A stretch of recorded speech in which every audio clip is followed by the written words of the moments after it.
Welcome back to It's All About Health, the television version. Doug Miles sitting in for Rochelle Herman tonight. We're talking with Ken Nichols, a remarkable story of surviving cancer. And Ken, we have limited time in this last segment. Let's get to the two books that you have. One about your story, another one a cookbook, right, or a diet that you went through. Talk about those. I'm in the process right now of writing two books, and one of them is called Kiss Cancer Goodbye, the source book.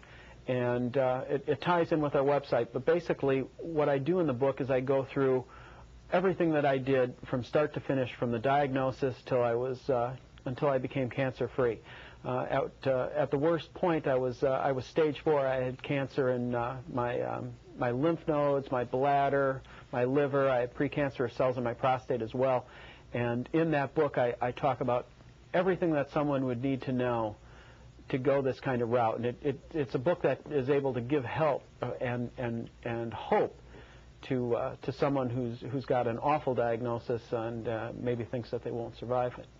The other book that I'm putting together is a cookbook, and it's a cookbook that describes the type of foods that you should be eating, the types of foods that you shouldn't be eating, and how to cook and how to buy and how to process the ones that you should be, so they're actually appetizing and tasty. I think those vegetables taste better than maybe they look, right? Absolutely. And then I'm also putting together a DVD as well, where I will take people shopping with me, and I will take you to 2 different grocery stores, a regular grocery store and a health food store, and show you what to buy, what not to buy, how to read labels, and then take you home to my own home and show you how to prepare them and cook them into a couple of meals that you can do yourself at home. So these books will be coming out after the first of the year? It looks like right after the first of the year. Great, great.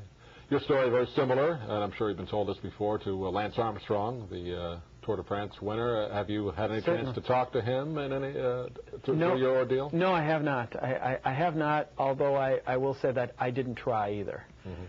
But no, I have not. But similar, I believe he had testicular cancer as well that spread, and it went to stage 4, I believe. Yeah, his went to the brain, I believe. Yeah, to his brain. Into the brain, yeah. I know you speak to churches, go around the state or around the country, the whole country? Around the country. Talk a bit about that. I do, with our website, which is kisscancergoodbye.com. I talk to people pretty much every week from across the world. I get emails or phone calls from people either battling cancer or who have relatives or loved ones that are battling cancer, and now we're doing speaking engagements as well across the country.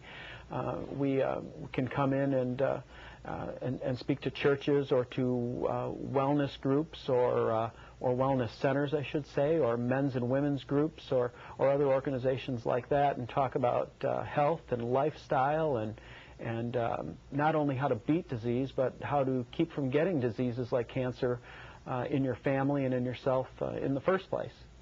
You mentioned earlier in the show how your faith has really helped you through this. Obviously, it's the biggest test you could go through, what you went through.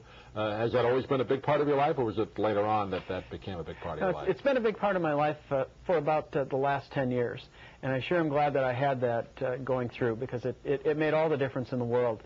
And I know my faith helped to guide the decisions that we made and showed us the places to go and what to do and what not to do. And I thank God every day that he blessed me with that. And you also talk about the support system you have. Obviously, your wife, who's in studio with us today, and that's very important for anybody going through an illness, have a family or some kind of support system, right? It really is. It was difficult for us because my wife and I were really our only support system. We have a lot of friends and relatives, and although most of them did not agree, if not all of them did not agree, they did pretty much keep those feelings to themselves for the most part until it got bad, until it got to stage 4. But we didn't. We didn't really have that support system, but I did. My wife was a great support in what we were doing, and it helped to keep me going. And she changed her diet as well. She was a junk food junkie, and she changed and ate what I ate and did what I did, and it was a great help. And I don't know how I would have done it without that kind of support. And this is how long ago since the diagnosis? About 2 years. 2 years now. About 2 years. Well, you look healthy. I feel great. I feel better than I have. I run, bike, or swim every single day. and I lift weights. I'm in the best shape that I've probably been in since I was 17 years old. That's great. That's great.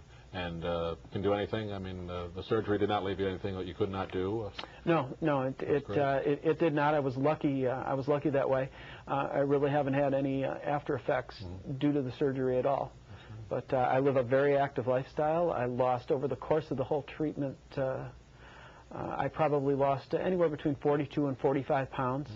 And I just feel fantastic. I wish I could figure out how to get people to grasp this and institute these kinds of lifestyle changes into their own lives. Ken, we're going to have you back, because we barely touched the surface tonight.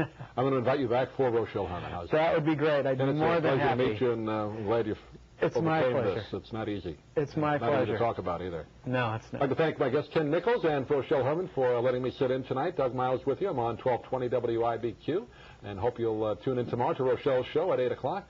For Ken Nichols, this is Doug Miles saying thanks for watching, everybody. We'll see you next week.